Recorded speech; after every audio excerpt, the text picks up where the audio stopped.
Today we're going to be revising an Aimsir Chaite. As you can tell from our little caveman in the corner, an Aimsir Chaite is the past tense.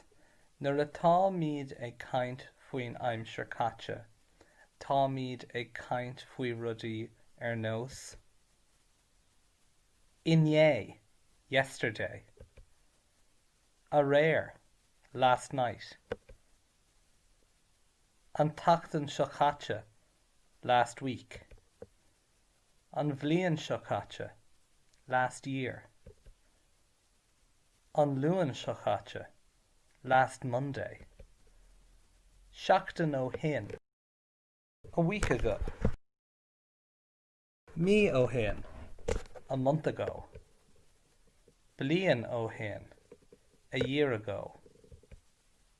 Anois féach ar an abairt, dhún mé an doras. I closed the door. Tá séimhiú ann. That's our H, which is very important to tell me that this sentence is in the past tense. Let's remind ourselves of what happens with séimhiús san Aimsir Chaite. Chuireann tú séimhiú ar consonant. You put a séimhiú on a consonant. That is, with the exception of L, N, or, and an S that comes with another consonant. Ní féidir leat séimhiú a chur ar na ceann sin. Tá sé mícheart. For vowels, our séimhiú is a D apostrophe, so I becomes D. For the letter F, it is a consonant and it does take a séimhiú, but then that séimhiú would turn fog into og, which would give it a vowel sound, so it also gets the D apostrophe that the vowel gets. Just like an English sentence, every Irish sentence will have a verb. In this case it's rún, to close or shut, and a person. In this case it's me. I closed the door. Rún tú an doras. You closed the door. Rún sé an doras. He closed the door. Rún sí an doras. She closed the door. Rún sibh an doras. That's you plural. If you were a country person, you would probably be saying ye closed the door. And if you were a very, very Dublin person, you might say yez closed the door. It's when you're talking to more than one person and saying you. Rún siad an doras. They closed the door. Rún an madra an doras. The dog closed the door. Because you could put any sort of person in here. It could say Rún Niall an doras. Rún an múnseoir an doras. Rún Séamus an doras.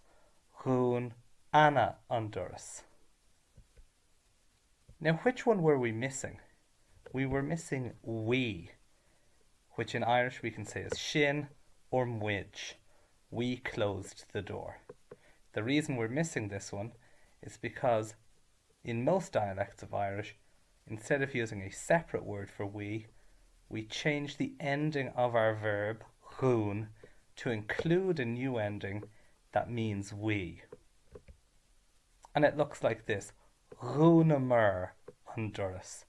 We closed the door. Now pay attention here. There is an A at the beginning of this ending we've stuck on, and there is a U as the last vowel in the root. A, O, and U are what we call broad or Latin in Irish.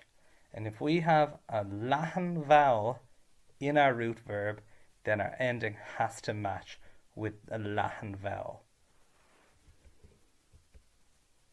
Now let's look at another one. Chlanamar an seomra. We cleaned the room. Now, can we see, is this the correct ending? We have gutta, Latin, a broad vowel, and gutta, Latin. Latin le Latin, broad with broad. So it's correct.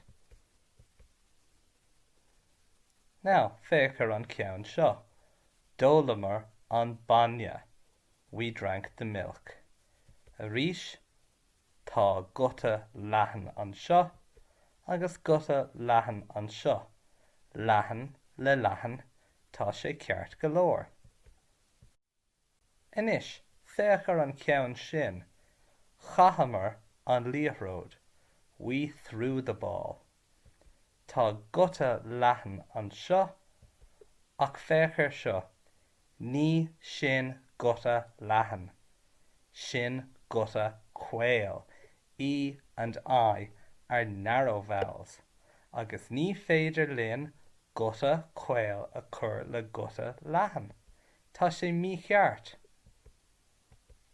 So we fall ray with that version of amur agus féach. We use this version of amur, E-A-M-A-R, agus inis fecin muid go bhfuil guta quail an seo agus guta quail an seo, so tá sé ceart go leor. Inis sampla eile. D'éistimir le Niall. We listened to Niall. Féach an seo, guta quail. Féach an seo, guta quail. Quail le quail, tá sé ceart go leor. The last thing I'm going to talk to you today is about ceistena, questions. Conas a churann tú ceist san Aimsir Chaite. How do you ask a question in the Aimsir Chaite? More importantly, how do you answer one? There is no yes and no in Irish. That's why Irish people are often considered to be people who don't give much of a straight answer. We don't say in Irish, did you break that? And answer with yes or no. Our answer for did you break that is I broke it or I didn't break it.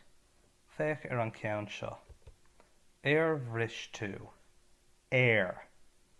Bhris tú. Did you break? Bhris mé. I broke. Níor bhris mé. I didn't break.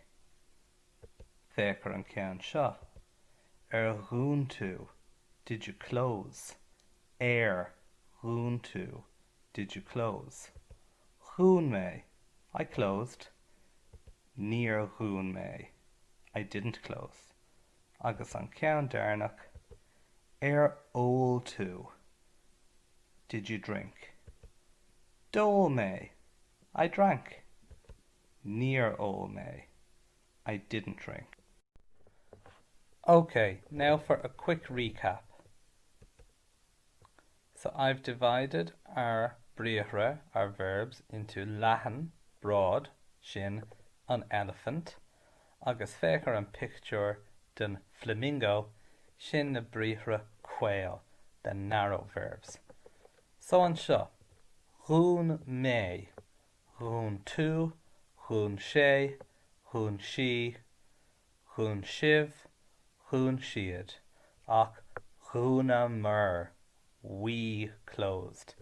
Agus féach, tá a guta leathan an seo, agus you guta leathan an seo.